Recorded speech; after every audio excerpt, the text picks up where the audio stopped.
No. Okay. Welcome all. Good afternoon. Welcome to our session on how to accelerate your road to 3x and how we explain and how we use our customers on the modernization journey driven by AI. We're going to explain a bit about Fujitsu's vision around transformation around the 3 axes, and we're going to in a bit more detail to explain what the 3 axes actually are. I wanted to say we got a full house. I think we still have a full house because I just understood just a minute ago that we have more than 1,000 people live streaming across all the areas over here, so no pressure for us. That's good. Obviously, in this session, we're going to touch AI because everybody knows AI is a topic we cannot avoid in a personal life, in a business life, in a working life.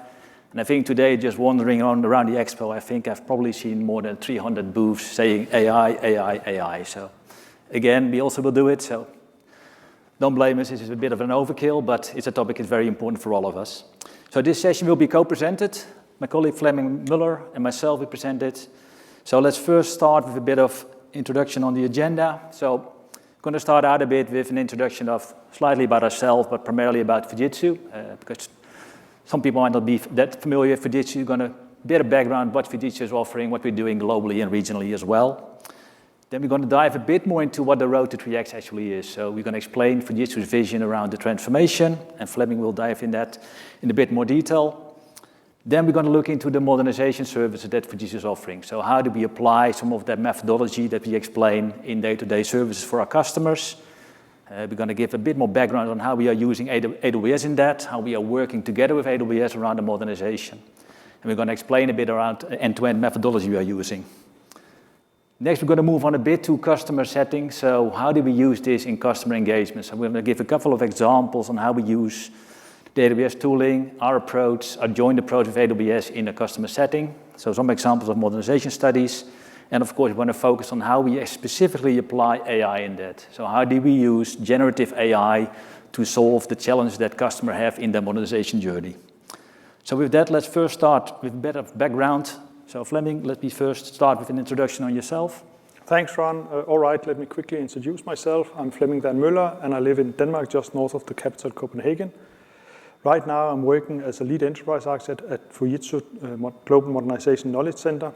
And we are focusing on the rest of the world. This means the things that's outside Japan. And I'm working on developing our global transformation and modernization portfolio, and is currently, together with Ron, responsible for driving our global portfolio outside Japan.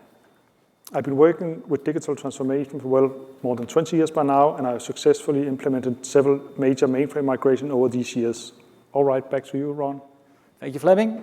My name is Ron Commandeur. I'm based in the Netherlands. That's a country in Europe, a small country in between UK and Germany for people less familiar with that region. As Flemming, I have a long history in IT as well, so over 25 years of experience in application transformation and modernization internationally. I've been working in portfolio roles, product management, pre-sales, consulting, and have led many international engagement and transformation discussions with customers. Within Fujitsu, I'm responsible for portfolio and strategy. So we are working on defining what is the portfolio that our customers need, and we're primarily focusing on outside Japan. Of course, working closely together with our headquarters team in Japan, defining the strategy for these customers. So that's a bit of intro about us. So let's first dive a bit more into what actually Fujitsu is offering in this space, give you a bit of background on that. So Fujitsu originally was founded in 1935, basically on the aftermath of a big earthquake that happened around 1923. And Fujitsu was basically starting to help out on recovering the public infrastructure. Specifically around telecommunications and public infrastructure repair, they had a number of services they were developing. So from there, they actually started to develop other technology and services over the years. And in the late 1950s, they started to develop computer systems as well. So the first systems, computer systems, and later on mainframes were developed around the 1950s. And some of these systems basically that we introduced in the late 80s, 90s, some of the various mainframes that we offer as Fujitsu are still around, still serving many customers' critical needs, critical business functions, even today. And of course, there are challenges here and there with modernization, and that's of course where we're bringing the services and the expertise from the mainframe perspective. So after that initial focus on mainframe, of course, Fujitsu expanded to other services and tools as well. So they started to develop microprocessors, they started to develop their own servers, their own laptops, personal computer systems, but also a wide variety of other personal computing devices and enterprise computing devices. So from there, Fujitsu basically evolved to a company that is offering both services and products. So now we're offering a global portfolio of services around cloud, workspace, data, security, consulting, application, and managed services. So a wide variety of services that we offer to customers globally. So Fujitsu is also looking heavily into innovation. So within a wide portfolio, we have a lot of investment and R&D going into things like supercomputers. So you might have seen Fujitsu supercomputers, and our recent supercomputer Fugaku is still regarded one of the fastest supercomputers in the world, even at this moment. Other than that, we're also doing a lot of research into things like quantitative computing, AI, and Internet of Things. So Fujitsu is always aiming to be at the front end of innovation and helping out our customers with the latest and greatest technology. So from there, basically, Fujitsu is now evolving to a global company, and we're providing services across the globe.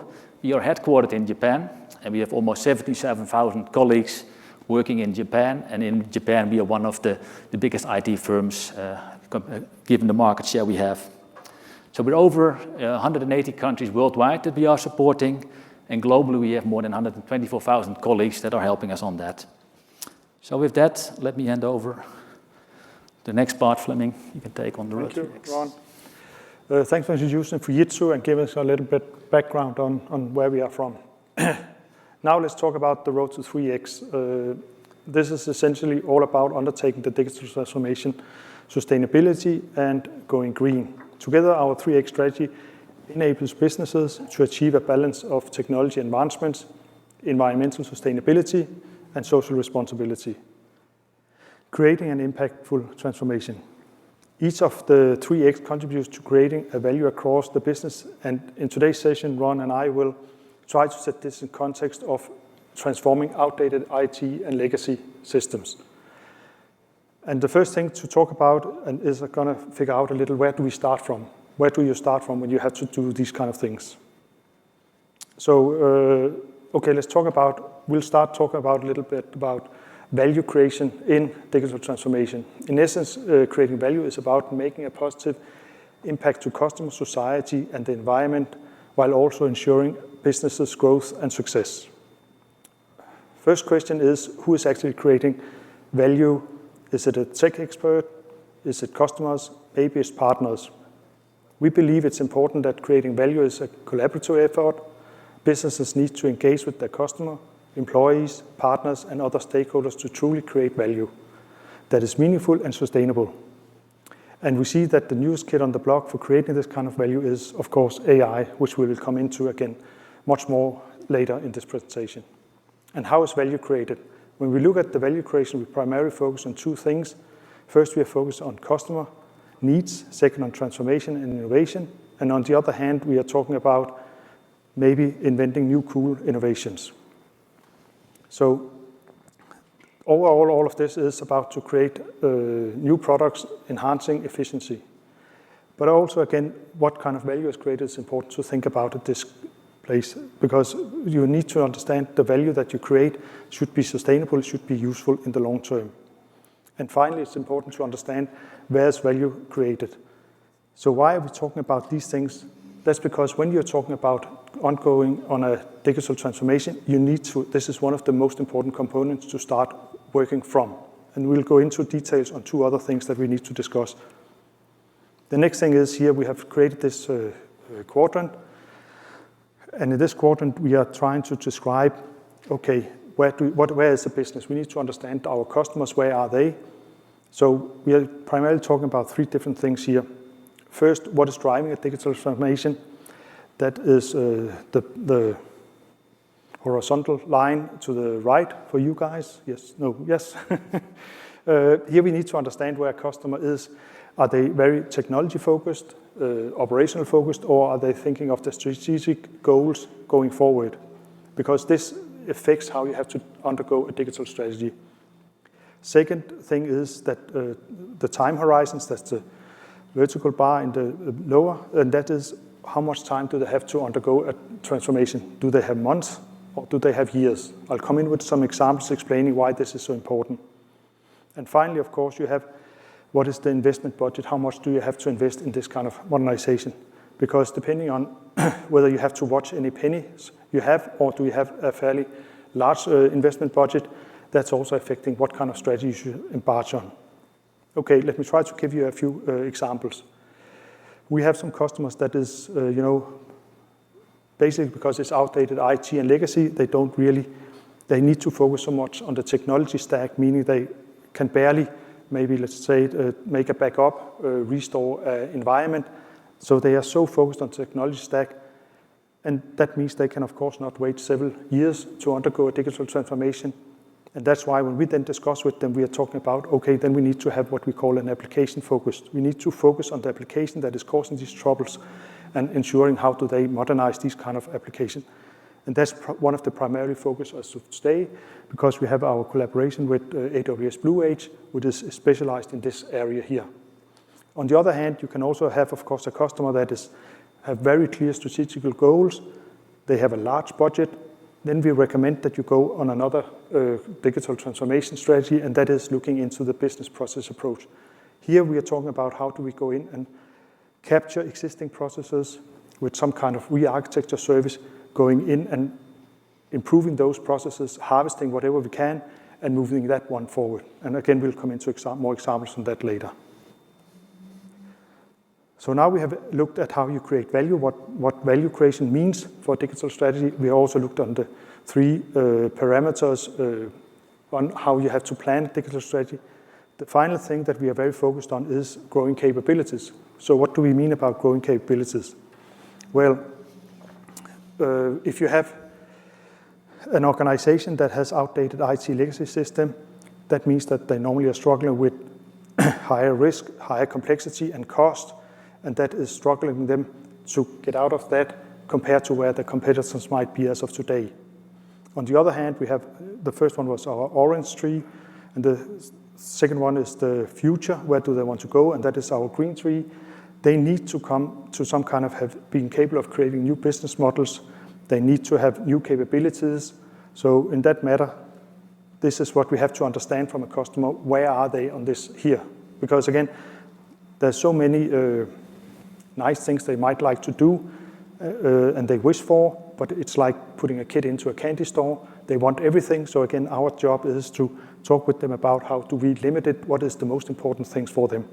And the blue tree in the middle, this is how we then tie these things together to say you are hindering by you have some outdated IT system and you want to move into the future for your company.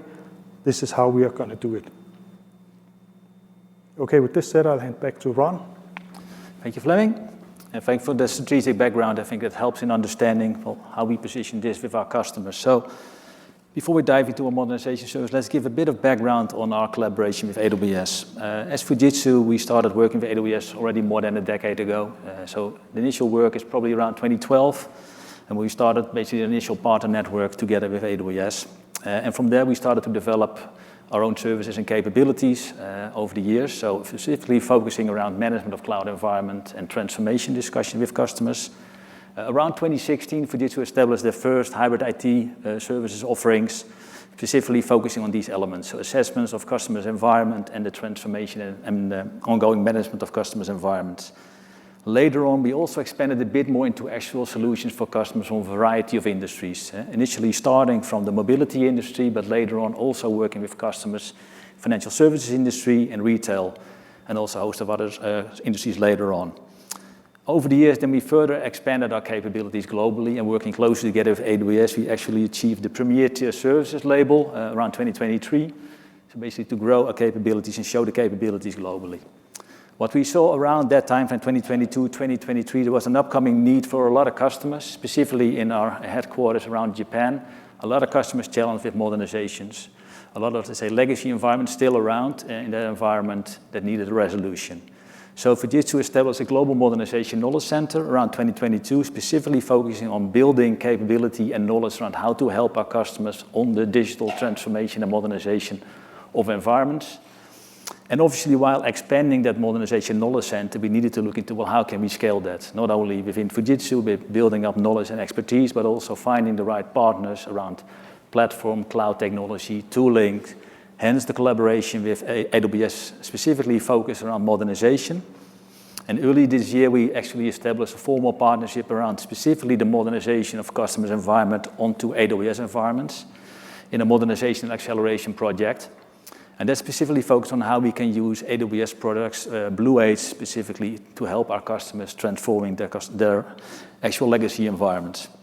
Over the next year, of course, we're planning to further globalize our capabilities, further strengthen the relationship with AWS specifically on the modernization aspects. And next year, we establish a lot more focus around the European region. So we're expanding our European modernization business, specifically around AWS. So let's move on a bit to about the concept of modernization. Fleming already established, let's say, the strategic background, why we are doing this, why are customers interested in modernization strategically. And of course, modernization is a concept that basically has different meanings to different people. It's basically depending on where you're coming from. Are you more from a technology and operational background, or are you basically focusing on the business aspects and more of the application services aspects?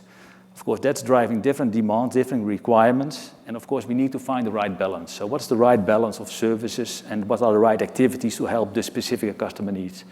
And because many customers have similar challenges, but all of them are particularly unique. So we have to find that right balance, as Fleming already explained in the strategic thinking. All of these engagements, of course, always start with what's the current situation as customer's environment. So as you see on the left-hand side of the diagram, understanding what's currently there. What is the customer's technology environment? What kind of tooling platforms are they using? And we come across a lot of different technologies. We said modernization, of course, real legacy around the mainframe environments that we have established in the past that are still around. Mid-range environments, for example, AS400 type of environments, but also environments that are a bit more modern.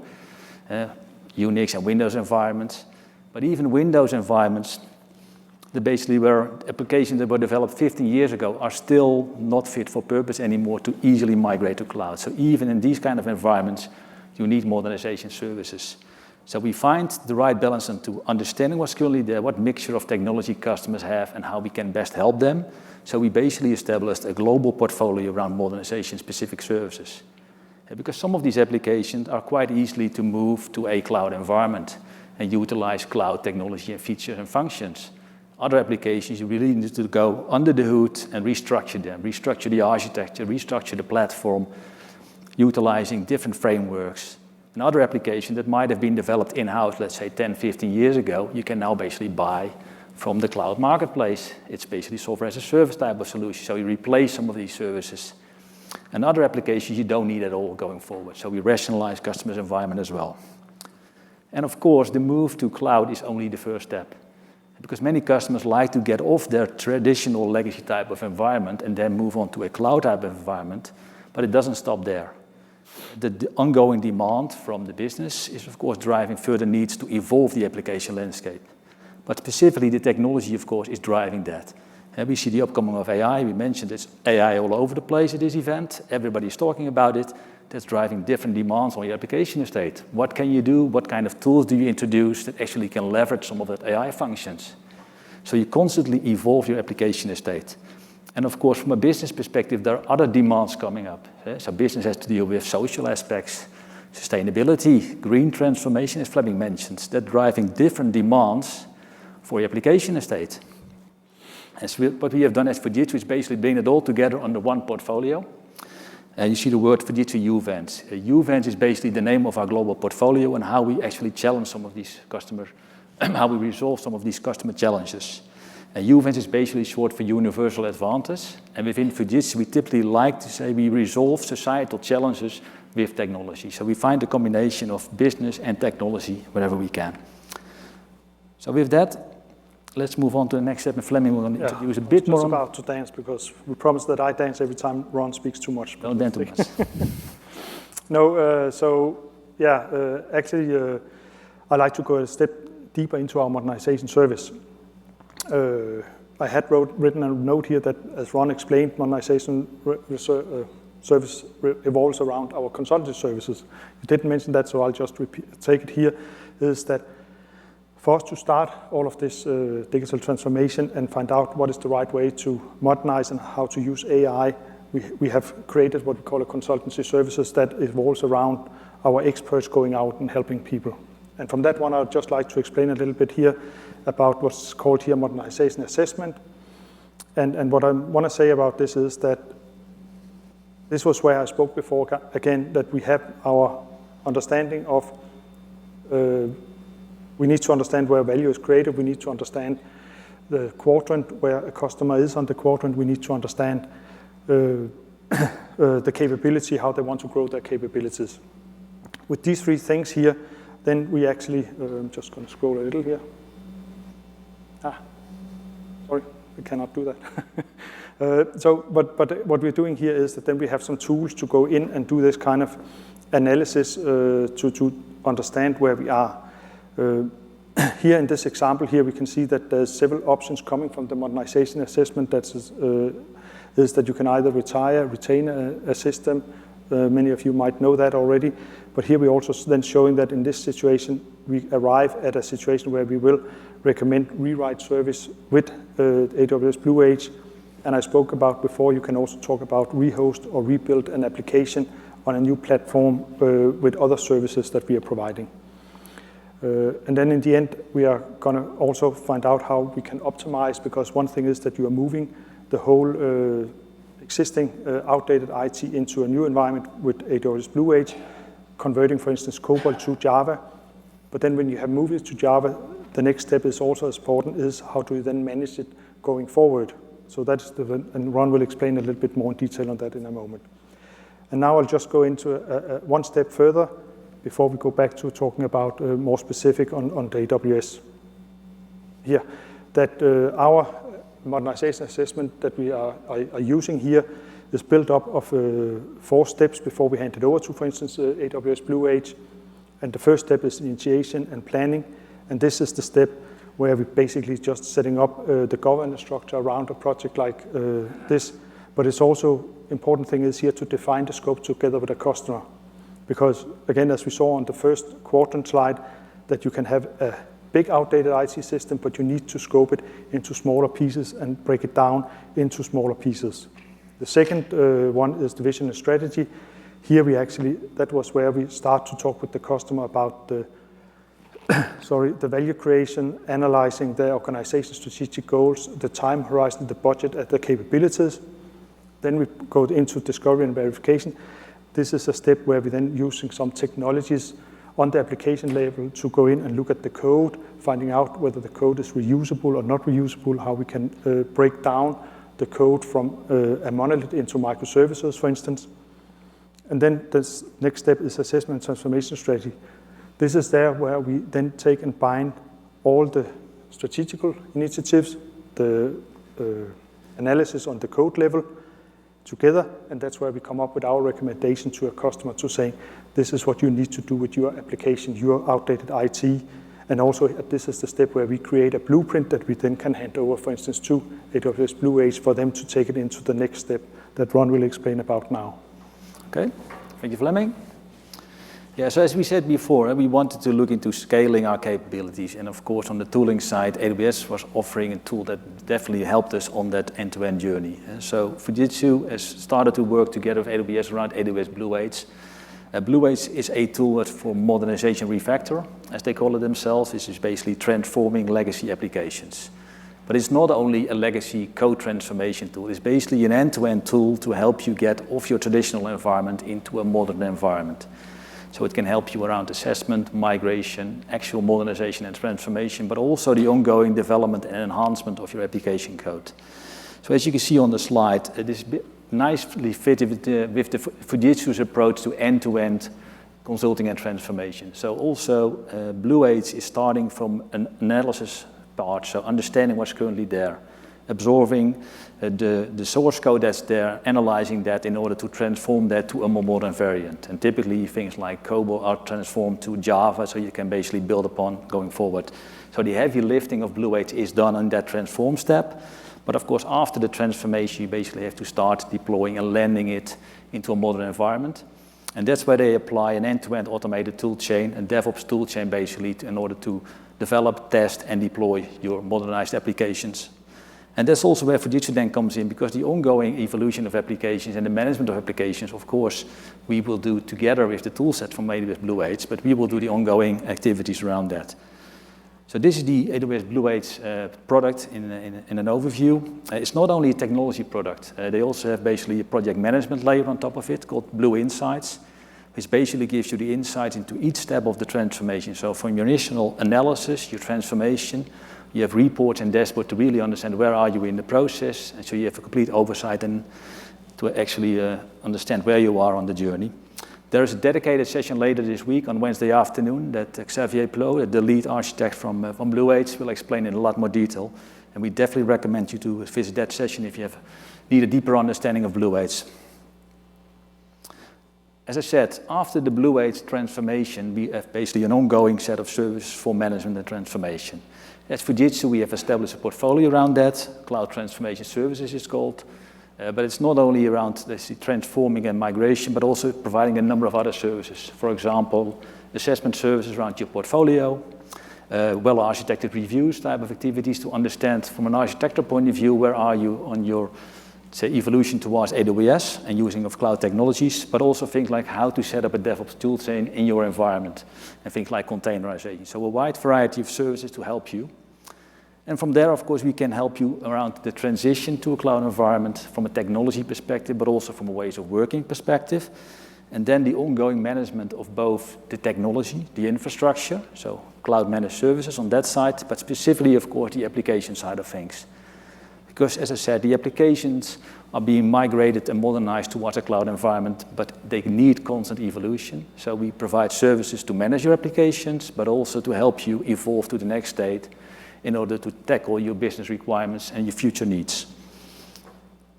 So from there, let's see how we have applied some of this, the methodology, our strategic approach, the collaboration with AWS, and the tooling in actual customer setting. Let's start with an internal case. So we, of course, applied this methodology and these tools on internal Fujitsu environments. So within Fujitsu, we started an enterprise architecture research project.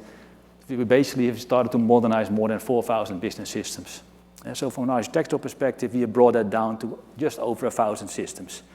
And this is an ongoing project where we further try to rationalize and optimize our own environments using this specific methodology. And of course, that helps us learn a lot about how we can best apply this also for our customers.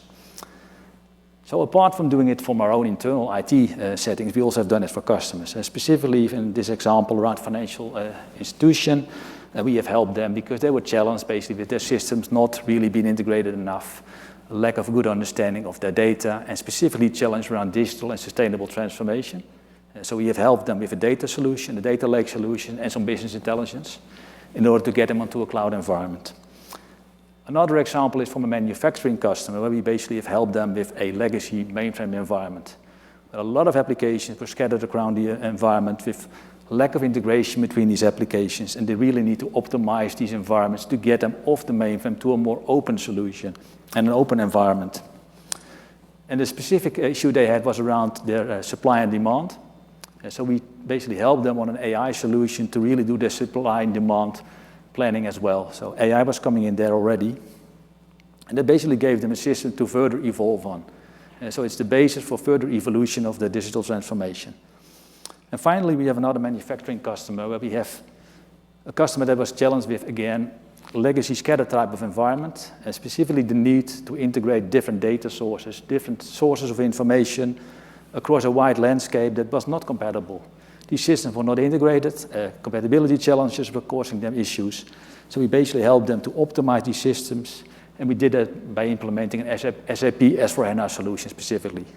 So that helped further integration, optimize the uses of data, and actually give them an environment that's flexible and agile enough to further develop going forward. So that's some of the specific cases from the industry. Recently, as I said, we have been working closely together with AWS around the modernization acceleration, and we did it in Japan for a customer called Takashimaya. Takashimaya is a large retailer in the Japanese area, but they're also active around other countries in the Asian region. They're active in China, Singapore, Vietnam, and Taiwan as well.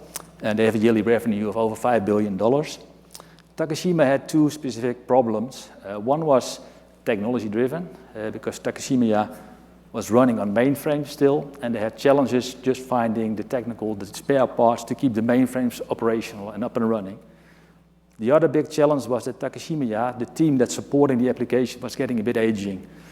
people getting a bit older, and they had challenges adopting to modern ways of working, adopting modern technology and tools. So that was a challenge from a resource perspective.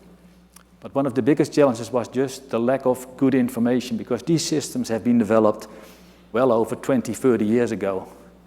And documentation was either not existing, it was incomplete, or the people that actually understood some of these systems were no longer around because they retired. So that was a big challenge.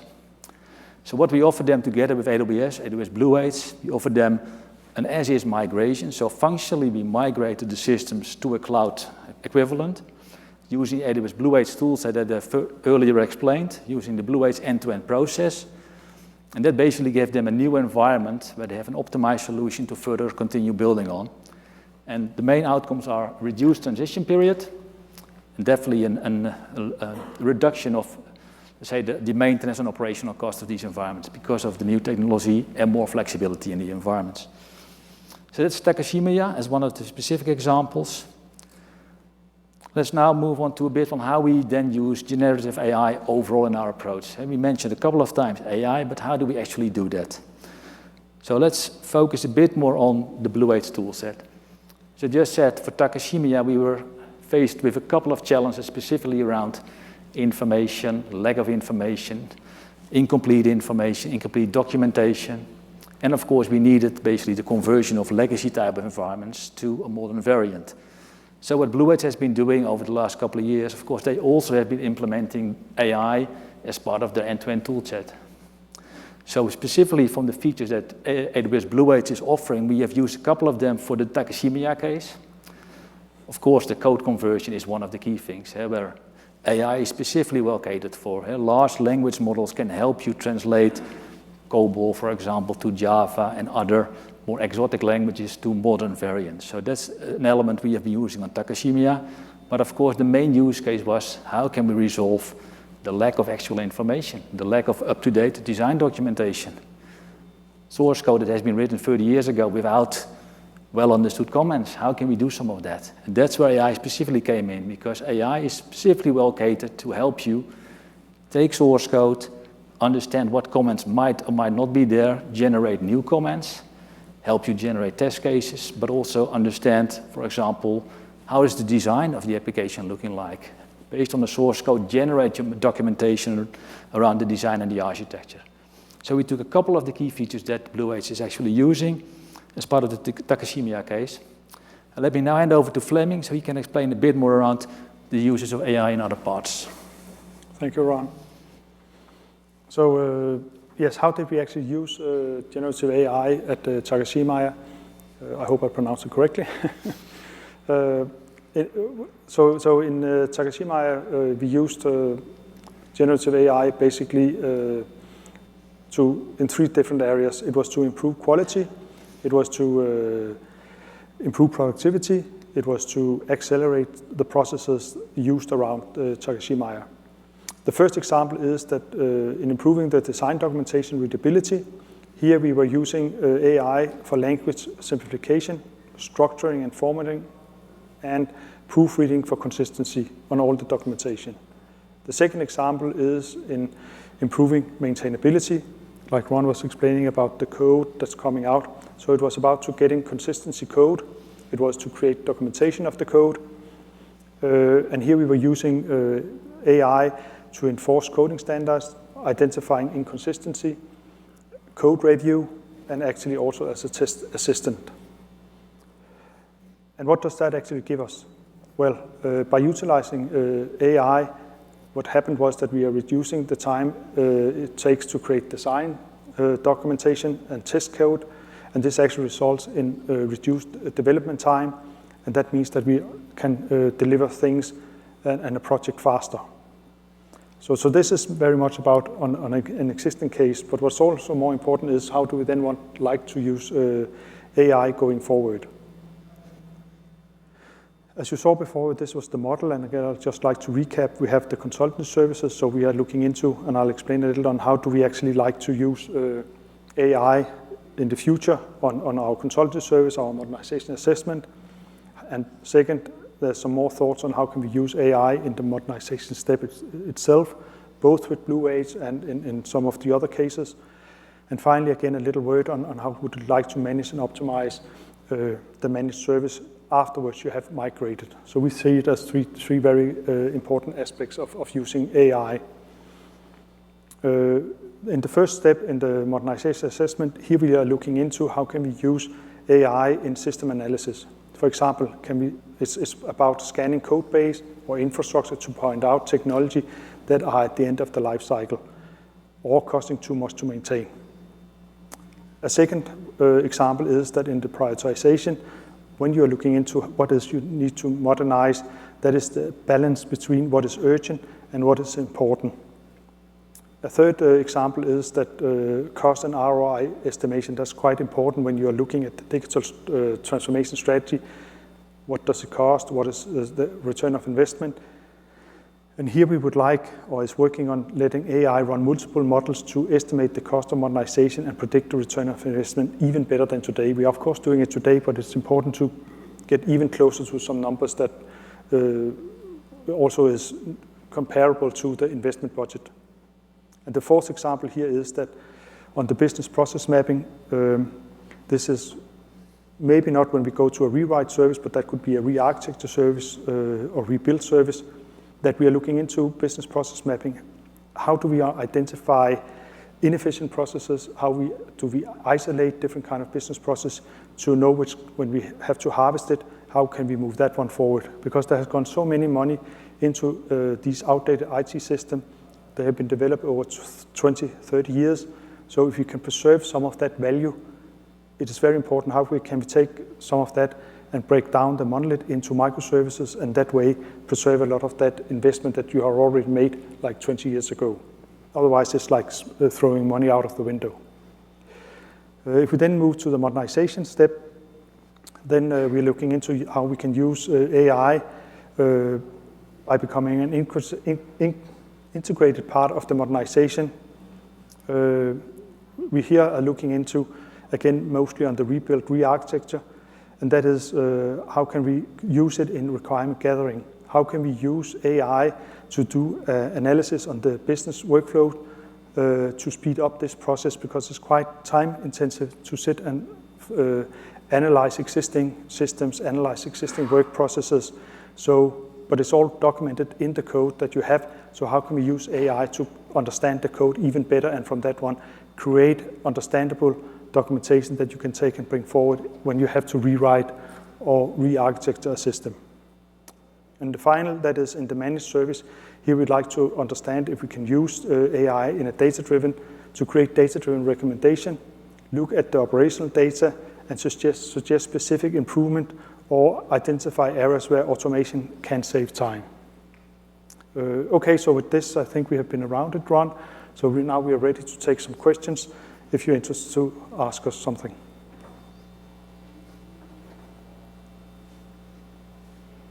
And open the floor. And it went quiet. Any questions? Well, you always feel free to come over after the session to basically have a one-on-one conversation on the challenge.